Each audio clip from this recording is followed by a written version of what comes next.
ऐसा नहीं कि बार बार बोले, मात्र एक बार महाराज दशरथ जी के आगे विनती किए हैं जनक जी कि हे राजन, हम लोग तो योगी हैं, आप लोग चक्रवर्ती सम्राट हैं, हमारी विनती है। बोले क्या? जिस प्रकार से आपके राम लक्ष्मण भरत शत्रुघ्न है, वैसे ही हमारा घर में भी हमारे सीता उर्मिला और हमारे भाई हे दशरथ जी, आप हमारी विनती सुन।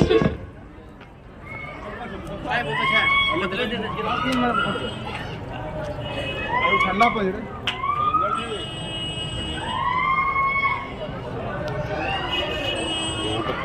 कोई बोतल भरी ले गिलास ले। कहाँ रहते हो?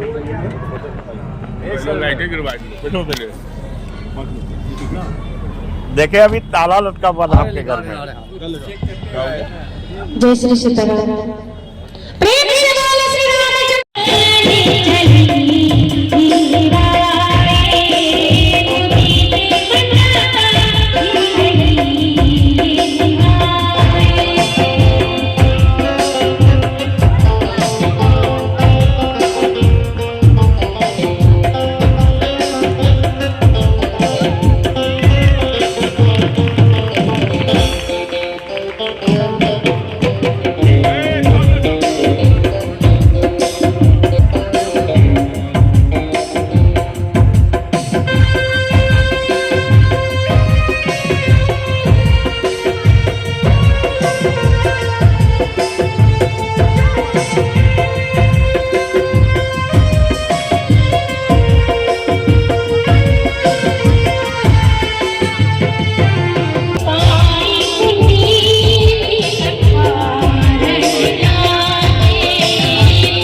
करेंगे, क्योंकि विवाह में सबसे महत्वपूर्ण कन्यादान। आज बेटी को दान स्वरूप राम जी को दे रहे हैं।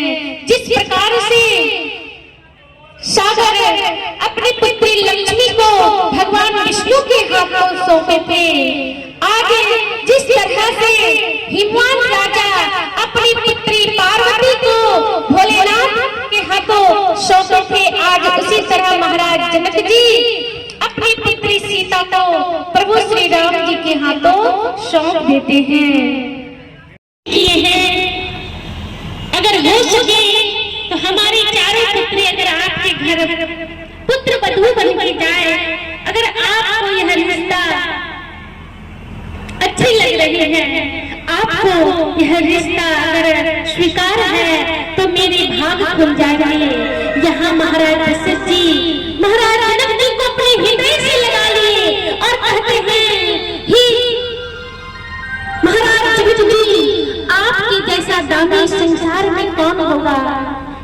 एक पिता एक बेटी का कन्यादान करते हैं तो मानो वह सारा अपना जमा पूंजी सब दान में दे देते हैं। अपने पुत्री को दान में देने वाले वह माता पिता बड़े ही वीर हैं, बड़े ही दानी हैं, और यहाँ आप अपने पति को दान में हमें दे रहे हैं, तो आप सबसे बड़े दानवीर हैं। हम तो ग्रहण करेंगे, हम तो उनको लेंगे, हम तो याचक हैं आपके यहाँ, इसीलिए आप सबसे बड़े हैं और हम छोटे हैं। यहाँ पर महाराज दशरथ जी अपने बेटे वाले होने का वह अहंकार, वह अभिमान नहीं रखते हैं, बड़े ही नम्रता के साथ महाराज जनक जी की विनम्रता को स्वीकार किए हैं। समधि से विनती हमारी,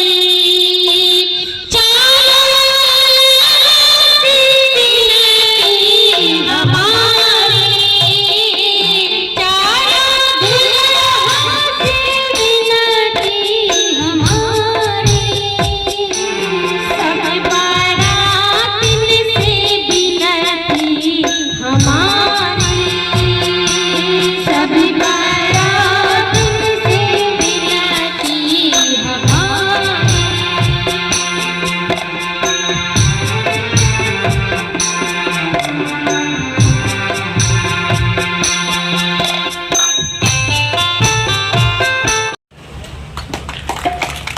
सभी जोरदार तालियों से स्वागत करेंगे हमारी नारी शक्ति को स्वरूप हमारी देवी मैया की। प्रेम से बोलिए सियावर रामचंद्र की, सियावर रामचंद्र की। तो बहुत ही हमको हर्ष हो रहा है और मैं अपने आप को सौभाग्यशाली मानती हूँ कि ऐसे शुभ मुहूर्त में यहाँ आपके बीच आने का मौका मिला। भागवत कथा और राम कथा दोनों ही अत्यंत मानव कल्याणकारी है और सत्य के मार्ग पे चलना सिखाती है हम सबों को। और ये कथा जो है, जो अभी ये बोल रही थी, गा रही थी, बहुत ही कर्णप्रिय है। तो जितना ये कर्णप्रिय है, उसके साथ साथ जब हम इनके शब्दों को अपने मानव जीवन में उतारेंगे तो अपने आप को ढाल पाएंगे। उनके बताए रास्ते पे यदि चलेंगे तो इससे अच्छा कोई बात नहीं हो सकता। प्रभु श्री राम और भगवान श्री कृष्ण बोलते हैं कि जब आप लोग सच्चे मन से हमको याद करेंगे तो चाहे कोई भी परेशानी हो, कोई भी परिस्थिति हो, मैं आपके साथ हूँ। तो उनके बताए मार्ग पे हम लोग चले और उनको हमेशा याद करते रहे। कोई परेशानी नहीं आएगी और आएगी भी तो क्षण भर के लिए और वो तुरंत ही कट जाएगी। बहुत बहुत धन्यवाद। और बहुत जो टीम है, केसरी जी का बहुत धन्यवाद और उनकी पूरी टीम को, मोदी नगर दुर्गा स्थान समिति की पूरी टीम को बहुत बहुत बधाई। और इस तरह की कथा का आयोजन बार बार कराना बहुत उचित है और इस तरह से हम लोग अपने आप को रिवाइव करते हैं और ऊर्जावान महसूस करते हैं। धन्यवाद। कथा के अंतर्गत मानस मंजरी जी ने कहा कि हमेशा सात्विक भोजन करना चाहिए। मांस, मछली, मदिरा, इस सबसे आदमी को बहुत दूर रहना चाहिए। तो मैं इनके बारे में थोड़ी जानकारी रखता हूं कि ये बिल्कुल शाकाहारी है, ये मांस मछली का सेवन बिल्कुल नहीं करती है। और एक बार जोरदार तालियां इनके लिए हो जाए। धन्यवाद महापौर।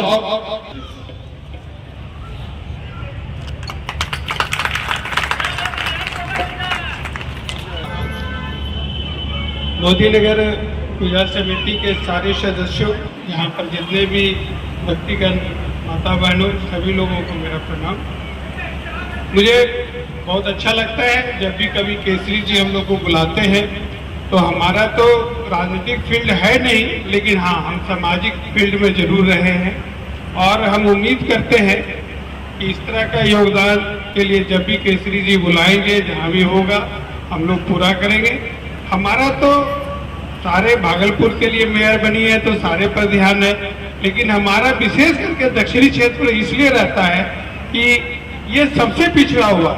हमने उप मुख्यमंत्री से भी बात रखी, मतलब बहुत ऊपर तक हम लोग बात रख रहे हैं और हमको उम्मीद है कि हमको इसमें बहुत बड़ा सहायता मिलने वाला है और बहुत अधिक अमाउंट मिलने वाला है दक्षिणी क्षेत्र के लिए। और रह गया बात, हमको तो आश्चर्य हुआ कि हमारे मिर्जान हाट की है, इतना अच्छा बोलती हैं, हमको तो लगता है कि इनका प्रचार प्रसार और हो और हमारे मिर्जान हाट के साथ साथ हमारे पूरा भागलपुर को ये गौरवान्वित करे। और इस तरह के धर्म वाली जो है, जहाँ भी कथा प्रवचन होती है, हमको भी कभी मौका मिलेगा तो इनका नाम हम जो है प्रस्ताव में रखेंगे। और इस तरह की चीज़ें होती रहनी चाहिए। विज्ञान और धर्म दोनों एक दूसरे से जुटा हुआ चीज है, ऐसा नहीं है कि दोनों अलग अलग है, और दोनों में एक दूसरे। हम तो देखते हैं कि जितने भी बड़े बड़े और भी जितने भी हमारे डॉक्टर्स हुए, सारे जो है पूरा जितना उम्र होते जाता है, जितना उतने उसका भगवान पर विश्वास बढ़ते जाता है। उसका रीजन यही है कि हम लोग कुछ करें, कि सर्व देखने वाले ऊपर वाले हैं, प्रभु की कृपा है, तभी हम लोग अच्छा कार्य कर पाएंगे। धन्यवाद। आज यहाँ पर रामचरितमानस का पाठ हो रहा है और काव्य पाठ हो रहा है। बहुत ही सुगम और सरल तरीके से श्रीमती मानस मंजरी लक्ष्मी रानी जी के द्वारा यहाँ हो रहा है। उनकी बहन राधा रानी जी भी आई हुई है। दोनों के द्वारा यहाँ पर बड़ा ही मधुर पाठ किया जा रहा है। कितने दिन का कार्यक्रम था ये कार्यक्रम पीछे 17 अप्रैल को आरंभ हुआ है, रामनवमी के दिन जी, और उसके बाद 17 अप्रैल से लेकर के आज इसका समापन है, इसका अंतिम दिवस है। आज ये कथा होकर ये कार्यक्रम समाप्त हो जाएगा। 5 दिनों का कार्यक्रम था ये राम कथा की याद राम कथा।